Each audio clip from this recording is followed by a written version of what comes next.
สบายดีทุกคนสบายดีกายสบายดีทุกส่งเบาร้อนหนุ่มลามาหอดแล้วคนมาหอดแล้ว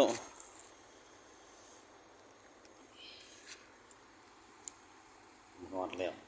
จุดหมายปลายทางคือสายแดนบ้านแดนสวรรค์ที่ภาพบรรยากาศพบกันตอนสวยๆเด้อทุกคนตอนนี้9 โมง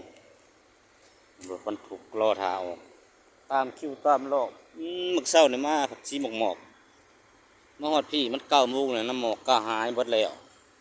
เหลือแต่แสงแดดอุ่นๆบ้านมันสิกลายอุ่นแล้วมันสิแห้งเท่านั้นแหละนี่แต่รถบรรทุกเด้อทุกคนเด้อจอดเป็นแถวบรรทุกสินค้ามาแต่เวียดนามเนาะเบิ่งสังเกตเบิ่งป้ายก็ฮู้เด้อทุกคนเด้อป้ายทะเบียนเขาจะเป็นแบบนั้นแหละเป็นหมวดตัวเลขและหมวดตัวอักษรเนาะเป็นภาษาอังกฤษป้ายเขาจะแตกต่างจากป้ายสปลาวเฮาแล้วก็ป้ายไทยเนาะแต่ละประเทศป้ายทะเบียนจะบ่คือกันป้ายจะเป็นจังซี่89 RM เป็นหยังสักอย่างขออนุญาตก่อนเด้อทุกคนเด้อขออนุญาตเนาะที่ภาพบรรยากาศมาฝากสำนึกก่อนเนาะพบกันใหม่ช็อตหน้ากันแล้วกันเนาะโอเคบ๊ายบาย